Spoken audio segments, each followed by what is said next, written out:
Liberal. I just got down here and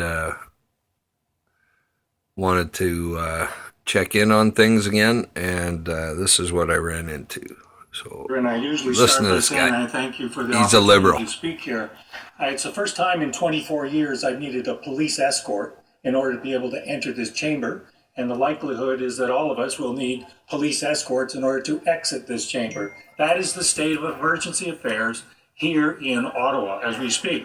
Sedition, by definition, Mr. Speaker, is conduct or speech inciting people to rebel against the authority of the state. Emergency, by definition, is a serious, unexpected, and often dangerous situation requiring immediate attention.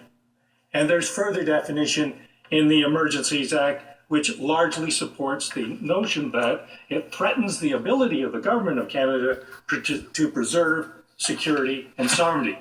Over the last 3 weeks, we've seen a ragtag convention of convoy of truckers, apparently to protest mandates, morph into an anarchistic challenge to legitimate authority, seriously impairing the life, economic well-being, and safety of Canadians from coast to coast.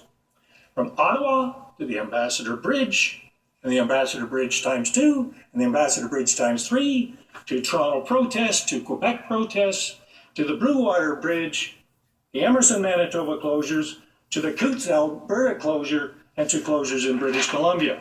Billions of dollars, Mr. Speaker, of economic disruption, broken supply chains, citizens rendered helpless and fearful, citizens threatening each other, citizens threatening to take the law into their own hands in the face of police impotence or refusal to act. I don't know what else you could possibly want to declare a state of national emergency, with the possible exception of violence in the street. Some seem to think that should be part of the debate, and that's a necessary precondition. It's also equally clear that some insurrectionists would be pleased if that happened, and that anarchy and lawlessness prevailed. Legitimate authority be undermined, and all the while, these quote-unquote brave anarchists hiding behind children in bouncy castles and waving Canadian flags, sometimes right side up and sometimes not. The protest has migrated from misguided complaints about mandates to sedition. Most of the mandates are from provincial authorities and are being cautiously lifted with the guidance of public health authorities. So the blockade, if it was ever about mandates in the first place, should be in provincial capitals. The sole mandate within the federal jurisdiction is at the border and can only be lifted in conjunction with the American government. So take your protests to Washington, assuming you can get across the border. So what is this seditious blockade really about, Mr. Speaker? I'm sure that you've heard of campaigns of misinformation and disinformation. And as my honorable friend mentioned previously in his speech at the Public Safety Committee and the Defense Committee, we have heard numerous elements of testimony about misinformation and disinformation campaigns by state and non-state actors. I don't have any personal or direct evidence of the attempted destabilization of a G7 NATO country in opposition to Russia on the verge of Russia's invasion of Ukraine, but I have to think that that works to the advantage of President Putin. Any destabilization effort that erodes national consensus works to the advantage of our two major adversaries, China and Russia. Russia TV has been promoting alternative theories of the utility of vaccines, paranoid theories about implanting chips. It also questions the effectiveness of mandates, sowing doubts in the minds of those looking to express their frustration and anger, and at this point directed at Parliament, at the government, and the Prime Minister. The evidence of the non-state actors is a bit more clear. Funding from the U.S. is blatantly obvious, and from sources in the U.S. associated with the most odious elements of American society. Now, Mr. Speaker, the Conservatives have been saying for weeks that all we need to do is talk to these people. So I've started to return telephone calls, responded to emails. I can't help but observe, Mr. Speaker, that I've become quite popular in Alberta and British Columbia and Quebec. All of these non-constituents there to help me vote for my constituents.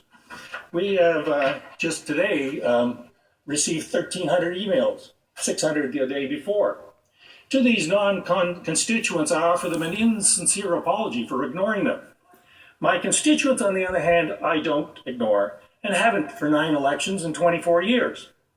There is more of a mix in those who want me to vote against the legislation, and they are more vociferous this week, but last week, the others who wanted me to end it.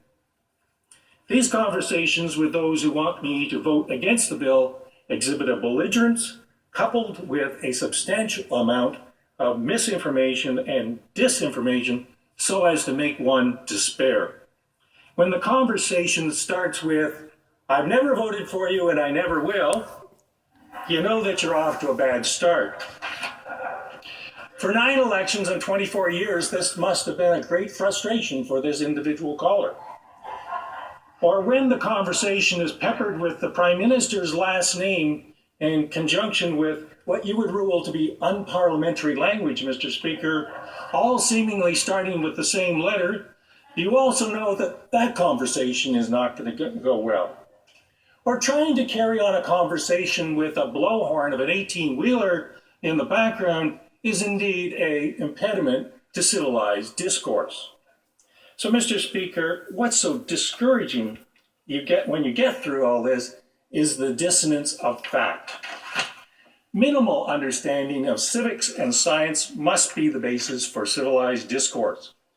But the quote-unquote alternative facts narrative perpetrated by that notorious Trump acolyte has taken hold here. And that, Mr. Speaker, is ultimately what is so discouraging. By one means or another, this insurrection will end. But the damage to political discourse will linger. It's difficult to have conversations with horns blaring, engines revving, diesel fumes in the air, a commitment to alternative facts, and certain politicians giving aid and comfort to sedition. I therefore support wholeheartedly this initiative as a measured, scaled, charter-consistent response to the blatant disregard for the rule of law. If revocation of licenses, revocations of insurance, and freezing of bank accounts won't do it, then I do support the police cordoning off areas and arresting those who refuse to leave, as they are doing as we speak. And I have to say, Mr. Speaker, I have been very impressed by the measured and careful response of the police in the last couple of days. I condemn the lawless thugs hiding behind children. I condemn violence. This legislation should serve as a warning to lawless brigands, especially the organizers, both foreign and domestic. We are a nation where the rule of law prevails in all matters. Liberal law. This misinformation and disinformation campaigning, whether foreign or domestic, from foreign or domestic sources, is deeply settled in the minds of these insurrectionists who see conspiracies everywhere and seem to be incapable of adjusting deeply held preconceptions of certain basic facts. Mr. Speaker, it takes us as a nation into a very dark place. Thank you, Mr. Speaker. Questions